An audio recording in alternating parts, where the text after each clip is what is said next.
Hola, mi nombre es Job Jorquera. Yo soy Felipe Giovanazzi. Y esto es... El podcast de AZ. AZ Legal, el podcast de Albagli Saliasnik. Te mantenemos al tanto de las últimas novedades y tendencias que dominan la industria, desde innovación y tecnología hasta análisis de mercados y actualidad legislativa. Todo esto y más de primera fuente. Esta vez me acompaña el gran profesor Jorquera, que hoy nos va a responder un par de preguntas sobre el tema que posiblemente sea el tema más de moda actualmente en el mundo en general y especialmente también en el mundo del derecho, que es la inteligencia artificial. Así es, señores, hoy día vamos a hablar de las futuras personas que nos van a reemplazar, que van a ser los computadores. Eso es lo que se dice. Es lo que se dice y es lo que posiblemente va a pasar. Así que esto posiblemente sea uno de los últimos podcasts que tengamos, así que aprovechenlos. ¿Qué se entiende por inteligencia artificial? La verdad es que para efectos de este podcast vamos a hablar de inteligencia artificial de una forma muy general, como aquellos programas o efectos computacionales que tienen la posibilidad de replicar o realizar labores humanas que generalmente se asocia a la inteligencia de las personas, como por ejemplo entendimiento del lenguaje natural, entendimiento de cosas de textos complejos y la producción de ciertos productos. Profesor Jorquera, cuéntenos, ¿para qué podría servirnos la inteligencia artificial en el mundo de los juicios? Que es lo que hasta hoy día, nadie sabe hasta cuánto tiempo, pero hasta hoy día estamos realizando nosotros. Sí, muchas gracias, Felipe. Efectivamente, esta es una problemática que ha acogido hace ya harto tiempo una gran preponderancia dentro del mundo, específicamente la litigación, naturalmente en todas las áreas, pero en la litigación ha pegado muy fuerte, específicamente después de la pandemia, cuando tú lo sabes también como yo, cuando nos hemos encontrado con cierta contingencia, cierta congestión en nuestros tribunales de justicia, que ha ralentizado los procedimientos judiciales a tal punto de existir hoy en día un retraso considerable, muy justificado por lo demás, por la sobrecarga de trabajo con la que se encuentran nuestros jueces y funcionarios judiciales, en la tramitación de las distintas causas, específicamente en lo que nos compete, lo que vamos a hablar hoy día, en materia civil. Entonces esta es una problemática que tiene distintas aristas, ¿ya? Y hoy lo importante es que nos centremos en una que es bastante específica y que de a poco ha tomado un poco más de fuerza, que es el uso de la inteligencia artificial dentro del arbitraje, ¿verdad? Y ahí es donde efectivamente tiene una labor importante y es esencial que veamos cuáles son las diferencias, los riesgos, o si es posible entenderla del mismo modo en que entendemos la inteligencia artificial en términos generales dentro de la administración de justicia. Perfecto. Volviendo a la pregunta. En concreto, para que nuestros televidentes, porque esto es un podcast, nos entiendan.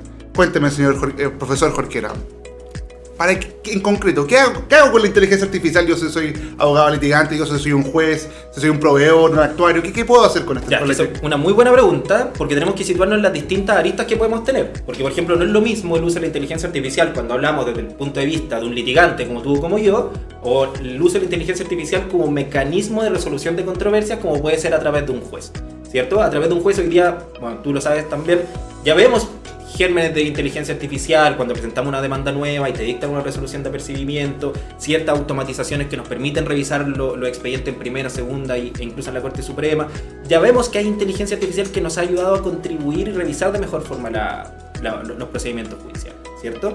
El problema es cómo llevamos eso mismo en un procedimiento que es gratuito, que funciona bajo otras reglas, ¿cierto?, a un procedimiento mucho más específico y con otra naturaleza, como son los arbitrajes, ¿ya? En cuyo caso tenemos un procedimiento que tiene costos distintos, en donde nosotros cuando acudimos estamos asumiendo un alto costo de honorarios arbitrales, ¿cierto?, esperando, por el otro lado, un juez específico con un alto nivel de especialización y en donde la inteligencia artificial puede ser vista de una manera distinta y con unos riesgos que pueden ser particularmente relevantes al momento de decidir, si estoy eligiendo una persona con determinadas capacidades, un abogado, un juez con determinadas credenciales universitarias, determinada experiencia, qué miedo para mí pagar esos honorarios para que después me resuelva una inteligencia artificial. Ese es uno de los miedos, ¿cierto? O para que se utilice la inteligencia artificial. Pero usted piensa que el uso que se le da a la inteligencia artificial en arbitrajes es distinto del que se le da a la justicia civil. Absolutamente. Hoy en día quizás la diferencia está un poco más difusa, pero una vez que ya empecemos a regular específicamente la inteligencia artificial y cuál van a ser su uso en uno y otro, específicamente, absolutamente va a ser diferente. En la justicia ordinaria podemos ver que podemos plantearla para resolver conflictos de menor cuantía o procedimiento específico que tienen una tramitación un poco más genérica, un poco más sin tanta complejidad, ¿cierto? A diferencia de un procedimiento arbitral que por lo general, salvo ciertas excepciones, pero por lo general tiene un grado de complejidad y especificidad totalmente distinto. Entonces, ¿qué va a pasar? En justicia ordinaria lo que necesitamos es solucionar el problema de la ralentización de nuestros tribunales de justicia, descongestionar nuestros tribunales de justicia, problema que por distintos motivos no se tiene de la misma forma en tribunales arbitrales. Sin ir más lejos, vamos por ejemplo a los juzgados civiles de Santiago, donde tenemos 30 jueces titulares, ¿cierto? Versus la nómina de árbitros de la Corte del Centro de Arbitraje y Mediación con 350 árbitros, más los jueces árbitros de la nómina de la Corte de Apelaciones de Santiago, donde tienes muchos más. Entonces el problema de la congestión se da de manera distinta y nos obliga a buscar soluciones distintas, y ahí es donde podemos apuntar a buscar efectivamente una inteligencia artificial en justicia ordinaria que nos permita solucionar un problema de la congestión, y en justicia arbitral ya no un problema de congestión, sino que de sistematización de información o colaboración al juez árbitro, pero sin esa problemática. Usted dice que los tribunales tienen mucha pega, eso se sabe, es ampliamente conocido, no, Así es. no es necesario hablar más sobre eso, ahondar en ello, es verdad. Pero usted lo asocia, como el uso que se puede dar en los tribunales de justicia, como un rol más resolutivo, ¿entiendo bien? No necesariamente. Naturalmente, en el mundo ideal eso sería perfecto, ¿cierto? Pero tenemos otros riesgos, como el nivel de eficiencia, de eficacia al momento de ponderar la prueba por parte de la inteligencia artificial, que naturalmente genera una sensación de incertidumbre, falta de certeza, inseguridad. Todo eso naturalmente a una persona, sobre todo que no tiene acercamiento al mundo jurídico, es una problemática y es un peligro justificado. El problema va a estar en, entonces, ¿dónde focalizamos ese uso de la inteligencia artificial? Que ya se está haciendo hoy en día. ¿Podemos suplir la voz del juez a través de una inteligencia artificial? Yo creo que hoy en día no, sin perjuicio de la experiencia comparada nos han enseñado que en distintos países como China, Estados Unidos, Canadá, ya se han dado gérmenes de reemplazo de los jueces de esos países por inteligencia artificial. En Chile no ha llegado, pero sí se les puede contribuir a través de, por ejemplo, inteligencia artificial o programas de inteligencia artificial como el que aplican en Canadá, que se llama Modria, ¿cierto? Que establece un sistema que se llama ODR, Online Dispute Resolution, en virtud de la cual te propone una sentencia. Y ahí el juez la revisa junto con sus funcionarios, ¿cierto? Y ve y le puede hacer las modificaciones que estime pertinentes. Eso quizás podría ser un mecanismo que agilice la resolución de controversias sin suplir la voz del juez. Entiendo. Voy a cometer una segunda insolencia en este podcast y voy a disentir de lo que usted acaba de decir. Yo lo que pienso, bueno, yo soy un simple moderador de podcast, No, por favor. pero yo lo que pienso es que es muy difícil regular la inteligencia artificial, porque uno, para efectos de usarlo para los juicios, porque el mismo acto, como podría ser resolver, tiene todo el sentido del mundo que sea hacerlo mediante sistemas automatizados, como, claro, no sé, acompañar un documento, dar un traslado, la primera resolución que dictan los tribunales de justicia desde mucho antes de que habláramos de inteligencia artificial, versus, y lo mismo se puede hacer también con otras labores, como puede ser entender la prueba, clasificarla, ver cuál es más importante, cuál es el contenido de cada cual, y eso perfectamente podría ser una herramienta para el juez. El problema del que veo yo, y lo que siento yo que es el principal riesgo que tiene cualquier regulación de la inteligencia artificial, es que los mismos actos que tienen todo el sentido del mundo que se hagan por inteligencia artificial, ese mismo acto, hay ciertos contextos o ciertas situaciones en las cuales sería una aberración y una transgresión flagrante a todos los tratados de derechos humanos si es que se hacen mediante la inteligencia artificial, como por ejemplo la valoración de la prueba. Entonces, una cosa es clasificar un documento y otra cosa es entender cuál es el contenido de ese documento. Entonces yo digo, bueno, si yo puedo clasificar el documento con inteligencia artificial, bueno, ¿cómo me aseguro yo como litigante? Está bien ponderado. Claro, que está bien ponderado, que realmente el juez no se leyó algo más que el resumen que le hizo la inteligencia artificial. O por ejemplo, no sé, cuando haya un incidente, puede ser que un juez o un proveedor también, un actuario, un arbitraje, puedes estimar que es un tema de mera tramitación, cuando puede ser un incidente que genere derechos permanentes para las partes. Entonces, yo creo que la principal, como que no no estoy tan cómodo con la idea de confiarle a la inteligencia artificial a priori tanta responsabilidad o un rol más activo en los arbitrajes o en los juicios como lo hacen en Canadá, como usted acaba de decir. No sé si le hace sentido lo que dije o si es que no es incompatible lo que usted acaba de decir con lo que yo dije. Absolutamente, pero creo que es absolutamente compatible con lo que yo estaba conversando, porque no tenemos que entender, a mi juicio, la inteligencia artificial como un reemplazo de la labor judicial, sino que como un complemento, ¿ya? Y efectivamente, lo que se produce en estos incipientes gérmenes de inteligencia artificial que se han dado en la experiencia comparada es que no te resuelven un juicio de alta complejidad, sino que ciertos procedimientos de menor cuantía que tienen un procedimiento bastante estandarizado en el cual te sugieren una solución y después es una persona con características naturalmente y razonamiento humano la que decide si finalmente acoge o no acoge la teoría que te entrega la inteligencia artificial. Y en el mismo sentido, no creo que la inteligencia artificial deba ser vista absolutamente como un reemplazo al momento de resolver, sino que también como una colaboración al momento de tramitar, que es una de las cuestiones que más ralentizan el procedimiento.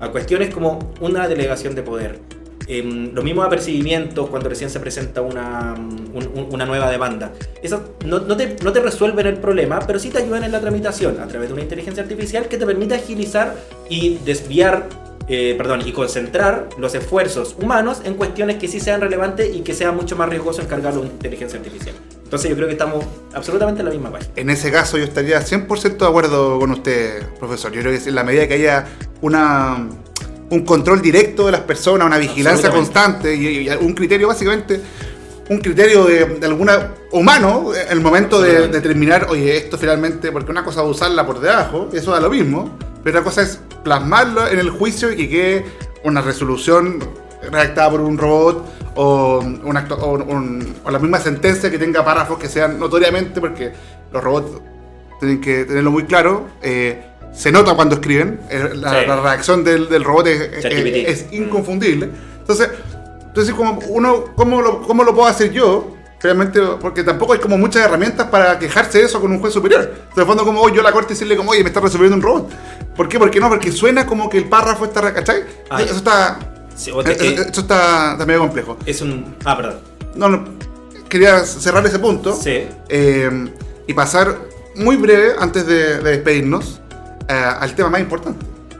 ¿Cuál es algo hemos esbozado, pero ¿cuáles son el principal riesgo que usted ve con la inteligencia artificial?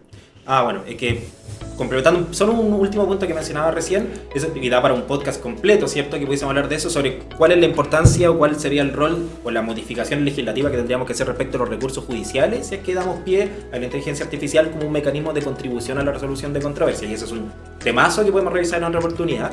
Pero respecto a los riesgos, claro, y llevándolo directamente al arbitraje, es primero la inseguridad o la falta de confianza en estar depositando altos recursos en un tribunal arbitral con los honorarios que eso implica en el centro de arbitraje y mediación o a través de un árbitro ad hoc, siendo que después la colaboración va a ser a través de o la sensación va a ser que me está resolviendo una inteligencia artificial. Ese es naturalmente uno de los riesgos que se tienen que saber compatibilizar con el correcto uso de una inteligencia artificial que por lo demás puede ser perfectamente utilizada para, como hemos dicho, no sustituir la labor del tribunal arbitral, cosa de no dejar de justificar la importancia de ir a un árbitro especializado, ¿cierto? Pero sí contribuir, como estábamos conversando, en la agilización y hacer mucho más cómoda la tramitación, tanto para el árbitro como para los litigantes. Y en ese caso, absolutamente la inteligencia artificial puede ser una herramienta absolutamente útil, y no solamente útil, sino que es necesaria, no solamente ahora, sino que también en el futuro. Excelente. Y la pregunta del millón antes de despedirnos. Profesor Jorquera, ¿usted cree en un arbitraje? Sí. Porque es distinto, claro, los juicios ordinarios, pero en un arbitraje, las partes tienen que incluir en las bases de procedimiento el uso de inteligencia artificial para que el juez pueda aplicarla efectivamente en el proceso, o usted piensa que estaría además y no es necesario. Es que me parece que en la práctica la inteligencia artificial se va a dar de una forma un poco más desregulada, como una herramienta que se va a dar de forma básicamente natural, como está pasando ahora en los tribunales ordinarios. Pero siempre va a ser mucho mejor regularlo, por ejemplo, en el reglamento del Centro de Arbitraje y Mediación o a través de un análisis legislativo más extenso, y en esos casos siempre va a dotar de certeza el procedimiento que se incluye en la base del procedimiento. Yo creo que es lo que en ese caso no va a ser un problema. Como siempre, clarísimo. Estoy muy de acuerdo con usted, profesor, por eso usted es profesor. Muchas gracias, Felipe. Yo siento que con una regulación como esa se podría hacer mucho más fácil la labor de las partes para impugnar los fallos o los laudos, en el caso del arbitraje, por falta del debido proceso cuando los jueces árbitros se aparten de estas directrices que establezcan los reglamentos, las bases, al momento de dictar Absolutamente. Totalmente de acuerdo. Así que excelente, una muy provechosa, ojalá de los últimos podcasts que vamos a tener antes de ser reemplazados. Bueno. Pero bueno, un gusto. No, Felipe, Esto muchas gracias y todas las muchas conversaciones. gracias por tu aporte hoy en este podcast. Bueno, si quieren consultar sobre este y muchos otros temas, no duden en entrar a nuestro link en Instagram, Spotify y todas las redes sociales de Al-Bailly Saliasnik. Complementando lo que dijo el profesor, también pueden seguirnos en nuestra página de internet www.az.cl para más información, webinar, lo que sea. Es una página muy completa, los invito a visitar.